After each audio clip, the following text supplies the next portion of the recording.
prosa desta semana veio ao Museu Câmara Cascudo. Este é um espaço de antropologia e ciências naturais da UFRN.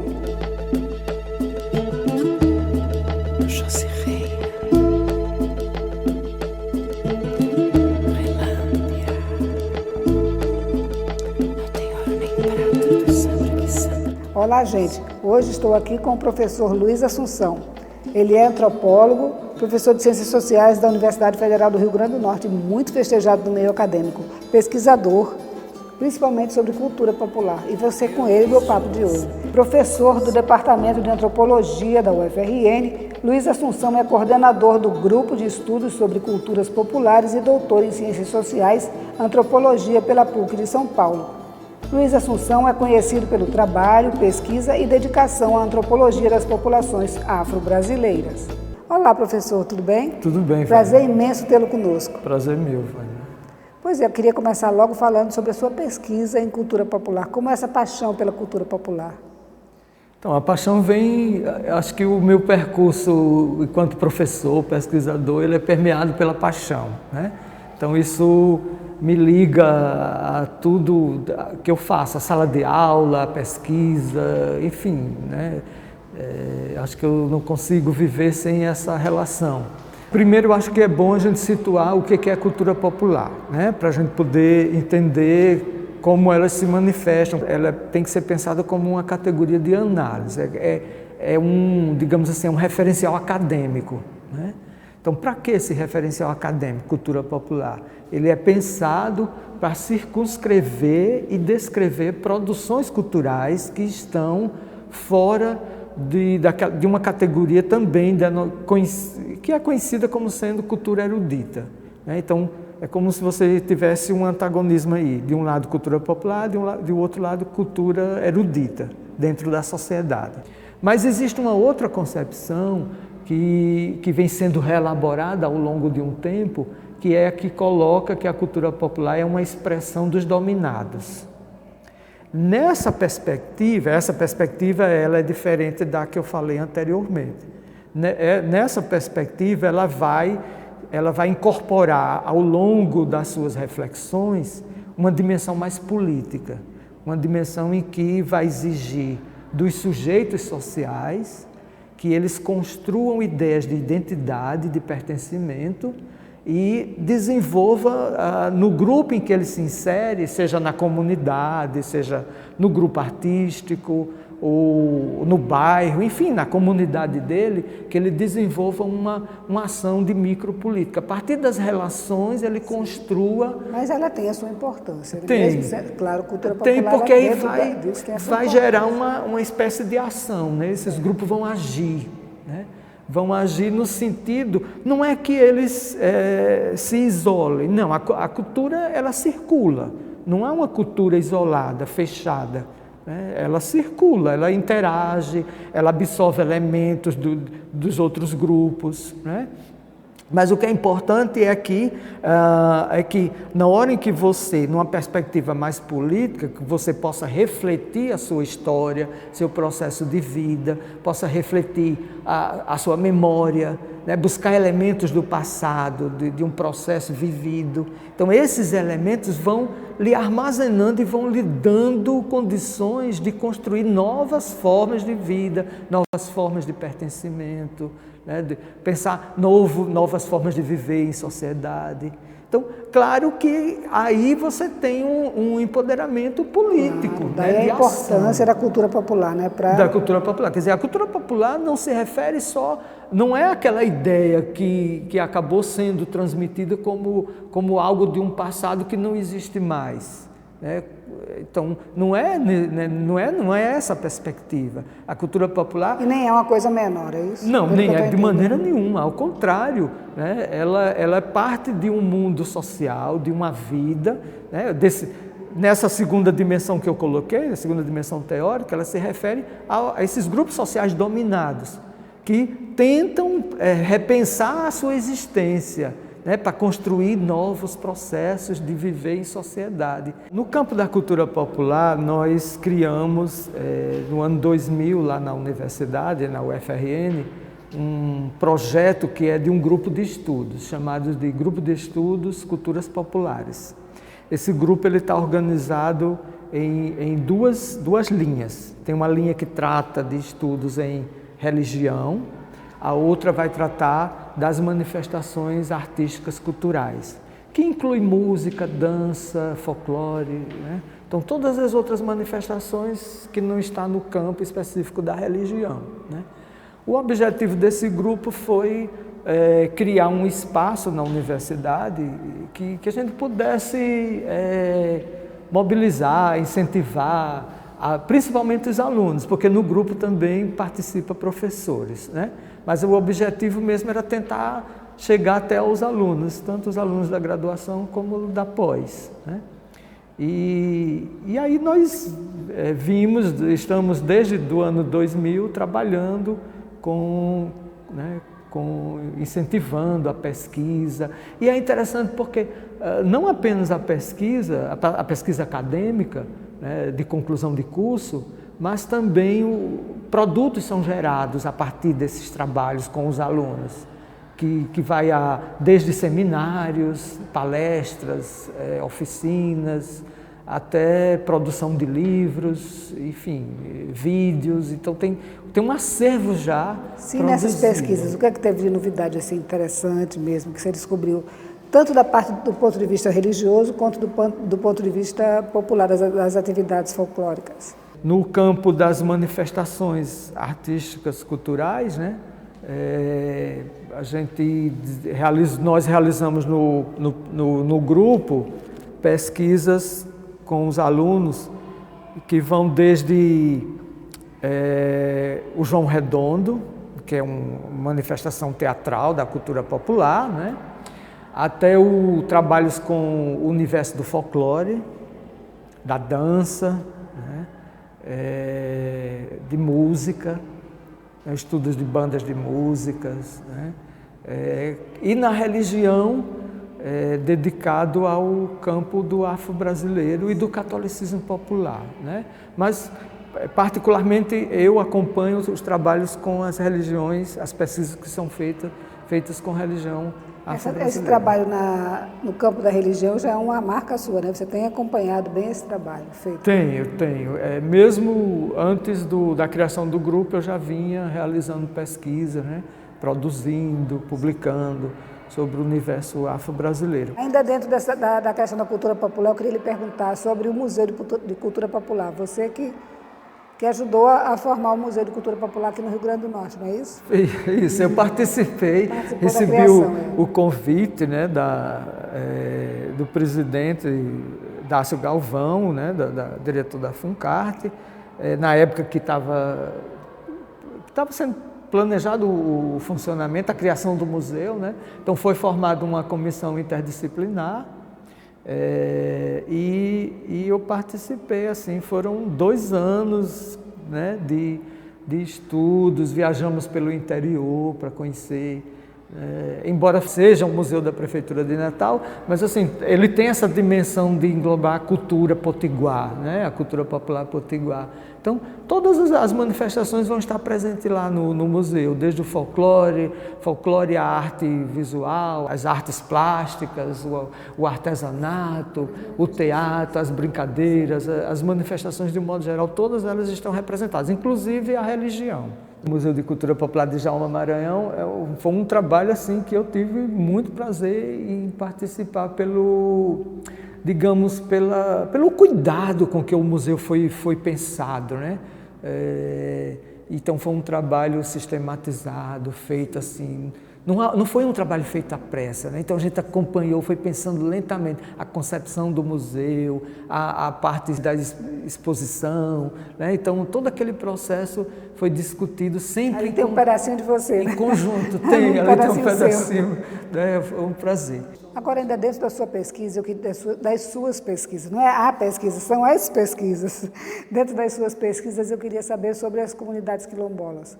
As comunidades quilombolas também é outro projeto assim que me emociona, que eu gosto muito, né? Eu acho que tudo que eu Você faz por amor, né? Eu acho que tudo que eu toquei em termos de trabalho foi feito com muito carinho, né?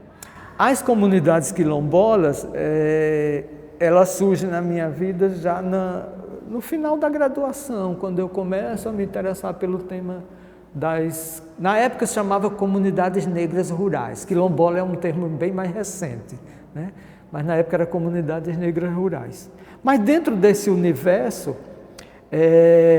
nos anos, há 10 anos atrás, né, a universidade fez um convênio com o INCRA, que foi um convênio para elaborar os laudos de titulação das comunidades, de algumas comunidades quilombolas aqui do Rio Grande do Norte. Eu, além de ter coordenado esse convênio da universidade, foram 2 convênios na sequência, eu fiz o estudo de uma das comunidades, que é a comunidade quilombola de Jatobá, no município de Patu. Por sinal, tem um livro que é esse aqui, né? Então, Ancestralidade Negra e Identidade, Jatobá, né? Isso. É o trabalho conclusivo lá do laudo. Esse trabalho ele foi importante, primeiro porque inclusive a única comunidade que conseguiu a titulação da terra, das comunidades quilombolas. Na época a gente fez um levantamento e a gente conseguiu listar em torno de um pouco mais de 50, né? Aqui no estado do Rio Grande do Norte. Geralmente fica na região do litoral, não? Tem na região do litoral, no Seridó, no oeste, aquela região de Macau também, mas basicamente a maior concentração é Seridó e oeste do estado, né? Então é um número bastante significativo, né? Elas permanecem intactas, professor? Elas permanecem assim. Bom, são comunidades que vivem da agricultura, né? Da agricultura familiar, né? Da sobrevivência, né? Dessa relação com a terra. A terra é o bem fundamental para as comunidades quilombolas. Sem a terra eles não existem, né? Porque a terra é um local de morada, é onde você constrói uma casa para morar, e é também um local em que você pode tirar o seu sustento, né? Da alimentação, da venda de algum produto, né? Então, enquanto terra de morada, você tem é muito interessante, porque você tem o local para os velhos chegarem à sua velhice, né? Então você encontra esses velhos dessas comunidades, estão lá vivendo, e os jovens, né? A população mais nova, né? As crianças, né? E estão lá vivendo, né? Vivem daquela terra. Sim. De uma forma... Existe preconceito por quem mora por perto, por exemplo? Existe, nas né? regiões próximas? Existe. Às vezes, assim, acaba sendo um preconceito também, digamos, camuflado, né? Mas no dia a dia isso vai existir, né? Mas é importante também perceber que essas comunidades elas são reconhecidas como comunidades quilombolas, né? Os de fora se referem para eles como negros, né? Como quilombolas, né?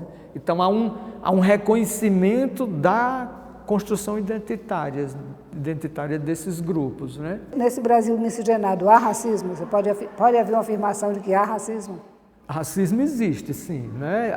Acho que a sociedade brasileira ela não conseguiu resolver a sua relação com o passado colonial.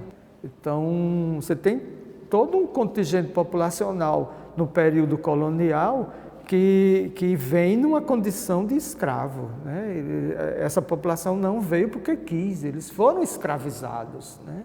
E é na condição de escravizado que eles entram no Brasil.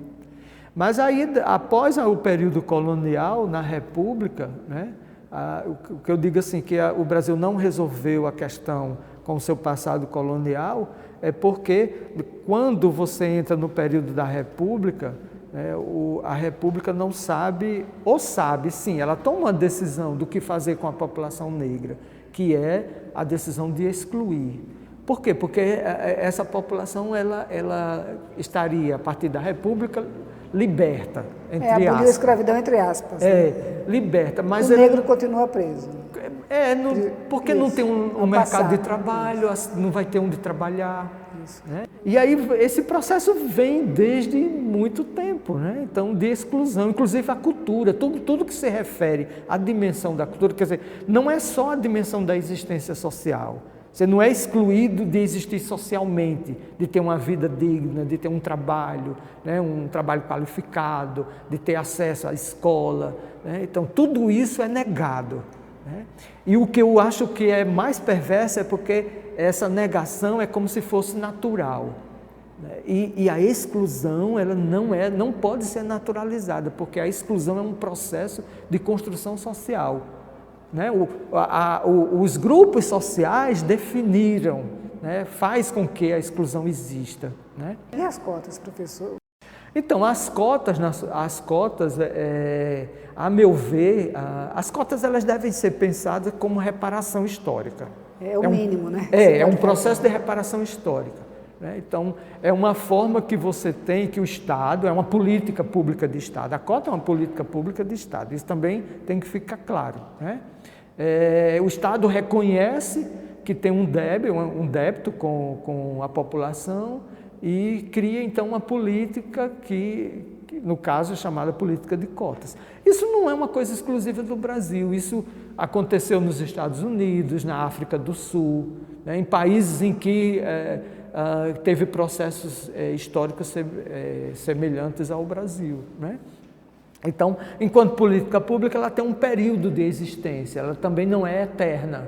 Né? A cota tem um período de duração. Né? E no caso do Brasil, as cotas seriam a possibilidade de você colocar para a população, né, a oportunidade de acesso à escola. Né? E aí, no caso, eu estou falando do ensino superior.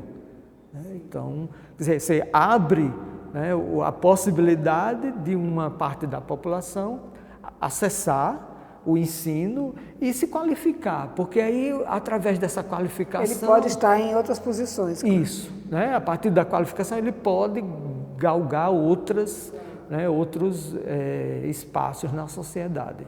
E essa lei que instituiu o ensino do estudo afro nas escolas? É a chamada Lei 10.639, né? A Lei 10.639, ela vem dentro de um contexto mais amplo da LDB, né, e dos PCNs, os Parâmetros Curriculares Nacionais, né, que é uma ideia de pensar a educação brasileira de uma forma plural, pensar que a cultura brasileira é uma cultura diversa e que essa pluralidade teria que estar presente na escola. E também de inclusão. Né? Mas tem mais de 15 anos, e quais foram os avanços?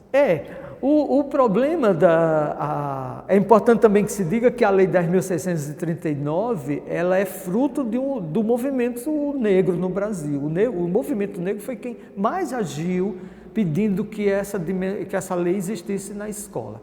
A ideia da Lei 10.639 é que a escola ela não cria uma disciplina, mas ela vai trazer os conteúdos de história da África e da cultura brasileira, que esses conteúdos possam ser trabalhados dentro das disciplinas que já existem, como a disciplina de artes, de literatura, né, de história. Então, a ideia era essa, que dentro dessas disciplinas você pudesse enfatizar, né, trazer conteúdos, realizar discussões sobre... E que não haja nada camuflado, né, professor? Não. Por exemplo, Machado de Assis, né, que não era negro nos livros. E é uma forma de você fazer com que as crianças, né, dentro da escola possam refletir sobre a sua vida, né, sobre a sua condição, né, de população negra, né, de pertencimento na sociedade, do lugar deles na sociedade. Né. Acontece que a lei ela acaba tendo muitos problemas na execução, né, porque, embora quando a lei foi criada a nível federal, você tem todo um aparato para essa lei, né, que vai desde a criação de materiais didáticos até financiamento de cursos para professores, né, de treinamentos dentro do tema. Né. No entanto, essa resistência deve ser... Pois é, no entanto, na prática ela não vai se efetivar. Né. Essa efetivação, a não efetivação, passa pelo próprio processo de formação dos professores, né, o desconhecimento dos professores, mas, assim, na minha avaliação e de muitos outros autores, tem a ver com a forma como o conteúdo afro-brasileiro é pensado e visto, no caso aí da escola, pelos professores. Ou seja, há uma ideia negativa, há uma espécie de preconceito, para não dizer outro termo, né, da própria escola. Entendeu? Quer dizer que eu penso assim, e lhe pergunto ao mesmo tempo, se essa lei já tivesse estado em vigor, tivesse sido executada, talvez não tivesse havido na sociedade esse momento de branqueamento, esse desejo de branqueamento de parte da sociedade negra. Mulheres querendo usar cabelos lisos, ter um perfil europeu, alguma coisa do gênero. Claro que a lei, na hora em que você propicia a discussão, a reflexão sobre as condições da sua cultura, você reforça identidades, né?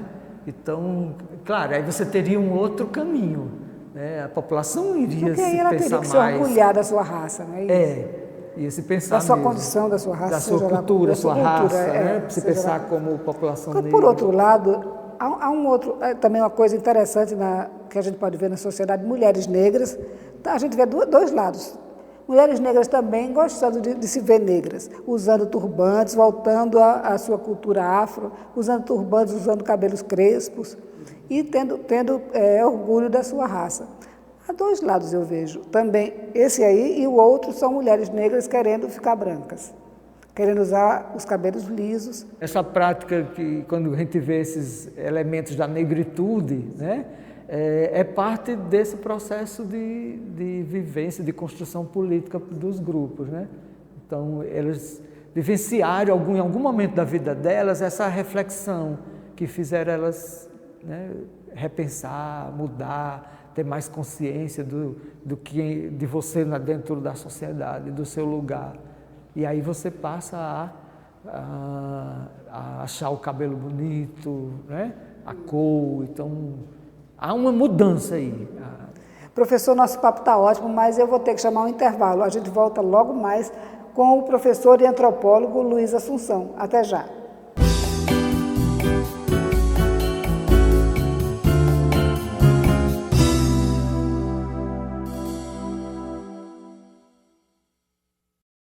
O Parlamento se une para expandir os limites da cidadania. É a Rede Legislativa de TV Digital. Graças ao recurso da multiprogramação, 4 emissoras independentes estão disponíveis em um mesmo canal na sua televisão. TV Câmara, TV Senado, TV Assembleia e TV Câmara Municipal já transmitem em sinal digital aberto e gratuito para dezenas de cidades do Brasil. Isso significa muito mais qualidade de som e imagem e muito mais conteúdo para você. Mas como sintonizar a Rede Legislativa de TV Digital? É muito simples. Se sua TV for mais antiga, basta conectar um conversor digital nela. Você compra até em supermercado. É preciso ainda de uma antena UHF externa ou interna como esta. Se sua TV for digital, também precisa de antena UHF. Pelo controle remoto, procure no menu a opção Buscar Canais. Se a busca só encontrar a TV Câmara ou a TV Senado, acrescente ao número do canal ponto 2, ponto 3 ou ponto 4. Assim, os outros canais da Rede Legislativa vão aparecer na sua tela. Você ainda pode assistir no tablet, celular ou notebook, que tenham recursos para receber o sinal da TV digital. Procure os canais legislativos na sua TV e encontre a Rede Legislativa de TV Digital. Transparência, informação, cidadania, política e cultura na sua sintonia.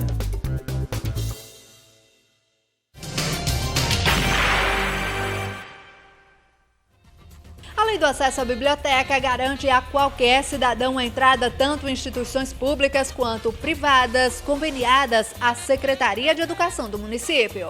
Lei número 6102 de 2010. Dispõe sobre o acesso gratuito à biblioteca e sistemas de internet disponibilizados por instituições públicas e privadas conveniadas com a Prefeitura Municipal do Natal e dá outras providências. A lei autoriza, além do acesso, o empréstimo de livros, visita monitorada, apoio à pesquisa escolar e uso gratuito da internet quando instalada na biblioteca. O principal objetivo da lei é adequar os espaços reservados ao conhecimento em serviço público para atender melhor as necessidades da sociedade, bem como aumentar os hábitos de leitura. Assim, a lei assegura busca pelo conhecimento e você não deixe de procurar pelos seus direitos. Isso é lei.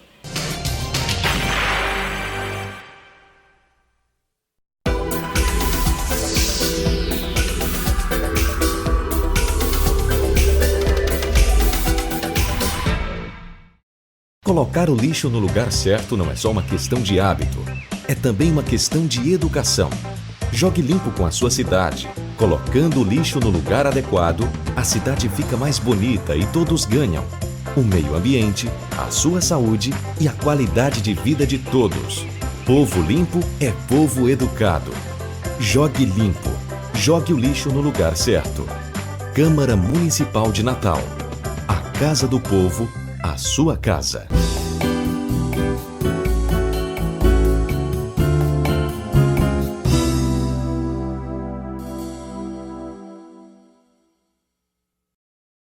Estamos de volta com o programa Papo e Prosa, hoje entrevistando o professor antropólogo Luiz Assunção. Eu volto ao programa falando sobre as religiões afro-brasileiras. Professor, tem pesquisa também, você também tem pesquisa na área das religiões afro-brasileiras. Eu gostaria de saber o que é que você tem para nos dizer sobre esse assunto. Em relação à religião afro-brasileira, eu tenho, digamos assim, dois momentos de pesquisa, né? Um primeiro que tem relação com a minha tese de doutorado, né? Porque assim, acabo especificando, porque foram 4 anos dedicados a uma pesquisa só, né? E foi sobre religião afro-brasileira, né? Mais especificamente sobre a Jurema. Nesse trabalho do doutorado, que ele foi publicado aqui, nesse livro aqui, né? Sim, a Jurema, pode nos explicar, por favor? Posso. O livro é O Reino dos Mestres, né? A Jurema, ele é uma prática religiosa de origem indígena, mas que no decorrer do processo, do tempo, ela vai se misturando, se integrando com as práticas religiosas de matriz africana, né? E também com elementos do catolicismo. E aí, o que é importante é que, desde o percurso das populações indígenas, né, que era uma prática que já existia lá, uma espécie de pagelança, né, isso não foi perdido, ele vai sendo reelaborado. Mas os elementos principais da prática, né, do culto religioso, né, dos seus rituais, vai ser mantido, né, que é a crença na planta, né? Há uma simbologia da árvore chamada Jurema, né?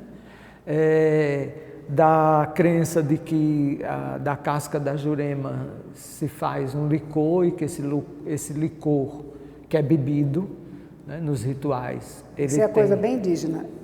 Isso é a parte mais indígena. Exatamente. E que esse licor ele tem significados dentro do ritual religioso, como também da presença do cachimbo, né, da fumaça, fumar o cachimbo com certas ervas e aquela fumaça teria um papel, né, teria também um significado dentro da ritualística, né? E também a presença de algumas entidades que são importantes na Jurema, que é o mestre e os caboclos, né? Que é onde teria dentro dos caboclos as representações indígenas, né? Como também a crença nas plantas, em ervas medicinais, Então, todo praticante da Jurema, ele vai deter esse conhecimento das plantas, né? De todo um universo de plantas que tem função religiosa, função curativa, né? Então, para tratamento da saúde, que é uma herança indígena também, né? Então, essa é a ideia, resumindo assim, em síntese, a ideia da Jurema, né? E aí, quando eu fiz o trabalho do doutorado, que é o que está nesse livro, O Reino dos Mestres, esse foi um trabalho de pesquisa que foi realizado no interior do Nordeste. Durante 2 anos eu andei pelo interior da Paraíba, Ceará, Piauí e Pernambuco. Todo o sertão.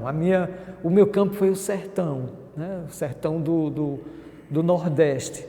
Aí, em busca dessas práticas da Jurema, né? E eu nessa pesquisa eu segui um roteiro que Mário de Andrade programou em 1938.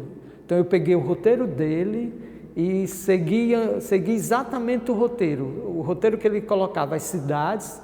Por que esse roteiro de Mário de Andrade?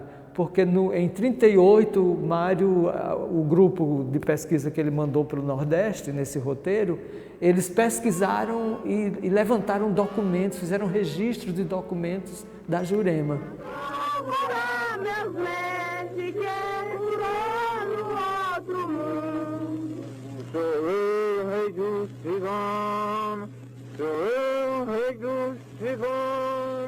Então a minha hipótese era que, se em 38 tinha Jurema, eu encontrar mais agora. Eu digo, isso deve ter.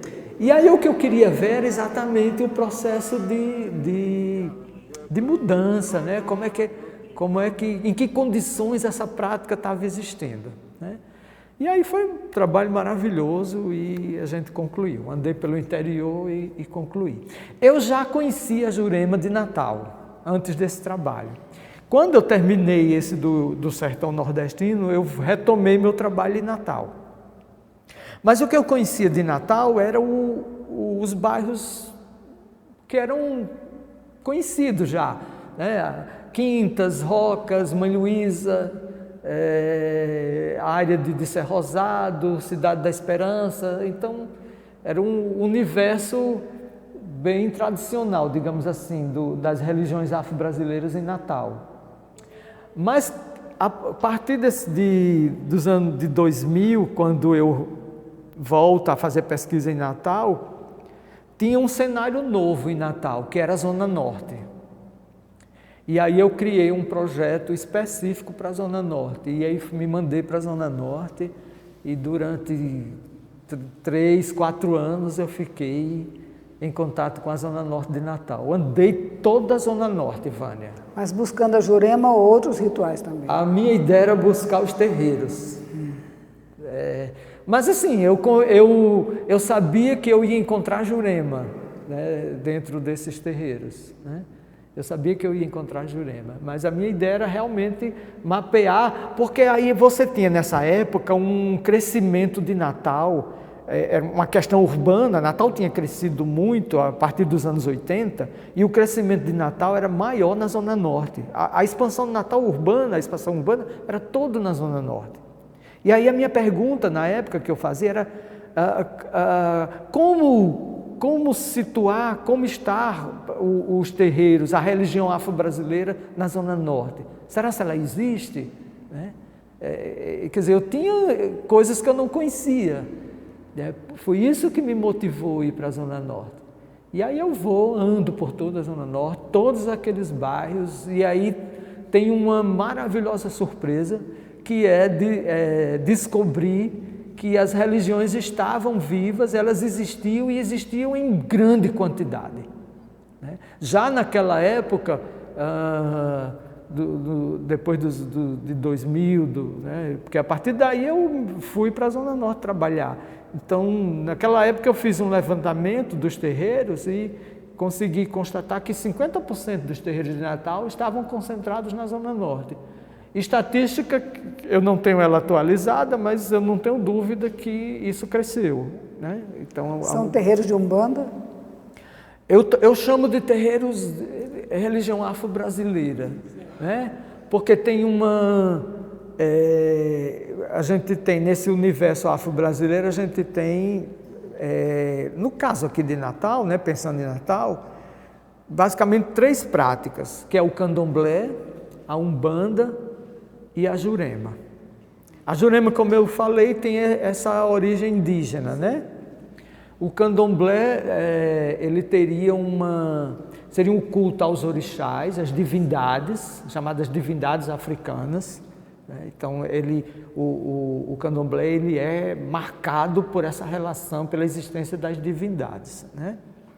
É uma prática em que você cultua a divindade ao qual você está filiado ou você se relaciona, né? Sim, mas muito claro que tudo isso é herança afro. A africana, é matriz africana, tá? É uma herança africana, isso o candomblé. E a Umbanda vai ser uma prática historicamente conhecida como uma prática sincrética, porque ela vai existir a partir da contribuição de vários elementos. Do próprio elemento africano, que vem do candomblé, das divindades. Então você tem divindades africanas no candomblé, você tem a participação das chamadas entidades espirituais, né, que vem do universo espírita.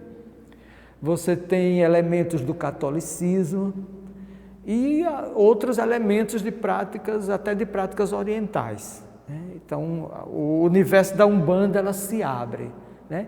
Enquanto o universo do candomblé ele está fechado, digamos assim, ele se circunscreve dentro da herança africana, o universo da Umbanda ela está sempre aberto para outros elementos, né? Mas a Umbanda ela tem um percurso doutrinário, digamos assim, que é pontuado pelo Espiritismo. Quer dizer, é a crença de que existe a reencarnação, de que a partir da morte o espírito da pessoa pode voltar e incorporar no corpo de uma pessoa, né? Então, a leitura é a mesma que se faz no Espiritismo, dentro da Umbanda, é a mesma leitura, né? E isso já não ocorre no universo do candomblé, né? Apesar de que quando os africanos chegavam no Brasil, havia uma tentativa muito grande de que eles deixassem a cultura deles, a religião de lado e fosse implementada uma religião católica neles. Mesmo assim, eles conseguiram deixar essa herança? Porque a prática religiosa dominante era católica, né? Então, a crença e a prática do poder da época era que tinha que se seguir o modelo católico. Mas os negros, né, eles conseguiram... Não, há toda uma resistência. Quer dizer, se a gente for ver na história da população negra no Brasil, é uma história também de resistência. Eles resistiram o quanto eles puderam, né? Isso, né? E no campo da capoeira, religião, né? Fazendo as coisas escondidas, né? Fazendo de conta que era uma brincadeira, jogando capoeira. E no caso da religião, isso vai ser muito marcante, né? Porque eles não perderam a prática deles, a crença, né? A crença não foi perdida, né? Professor, como estudioso da área, né? Como é que você percebe essa força do negro, essa capacidade do negro ter se mantido em pé? Pois é, porque é uma vida muito adversa, né? Assim, se a gente for pensar em que condição se vive, né? Você imaginar na sociedade atual, né? Você pensar assim, como é que você se coloca no mercado de trabalho, né? Como você sobrevive? Aonde você mora, né? As condições em que a estrutura social lhe coloca dentro da sociedade é tudo desfavorável, né? Então, mas a população ela fez parte da construção brasileira, né? O Brasil teve sim a participação da população no sistema produtivo, né? Quer dizer, mesmo no período colonial, toda a riqueza produzida vem da mão de obra escrava, né? Nessa condição escravizada, mas era a mão de obra que estava produzindo, né? Então a produção da riqueza brasileira passa pela população negra. né? Acho que a questão aí é que aí você tem o débito da sociedade, né? Essa população teria que ter uma condição melhor de existência nela, dentro da sociedade, né? É tanto que a prática, por exemplo, se a gente voltar a falar da prática religiosa, o universo religioso ele sempre se configurou como um campo de resistência, né? Ou seja, mesmo quando era proibido, lá no final do período colonial, início da República, os terreiros, era nas casas, que eles chamavam casas de santo, era na casa de santo que a mãe de santo, né, a senhora mais velha, acolhia as pessoas que não tinham para onde ir. Então, formavam uma família. É por isso que hoje, desde sempre, né, tem essa referência de família de santo, né? É uma família, né? A mãe, essa ideia da mãe ou do pai, né, é porque é a pessoa que cuida, né? Quer dizer, não cuida só apenas do fazer religioso, mas cuida enquanto provedor, né? Então, essa ideia do pai e da mãe está presente. Professor, você acha que ainda existe perseguições policiais aos cultos afro-brasileiros? Sempre existiu intolerância religiosa, né?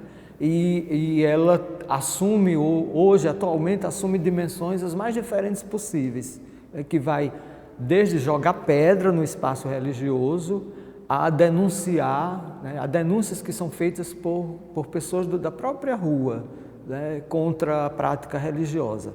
Então, você tem uma não aceitação, né? Então, a gente analisa que essa dimensão não é só intolerância, mas é também uma forma de racismo, né? de não aceitação de uma prática religiosa em um Estado, em um país democrático, laico, né? De respeitar a prática do outro, mas também tem uma dimensão aí que é a dimensão africana. Você tem um tipo de prática que é de uma herança africana, né? Então, por que se aceita as demais, né? Por que não se tem intolerância com as outras demais práticas religiosas? E a que é fruto da intolerância é exatamente o universo afro-brasileiro, né? Então, isso não é à toa. Se a gente olha esse processo todo histórico da formação da sociedade brasileira, a gente vai começar a encontrar essas respostas, né?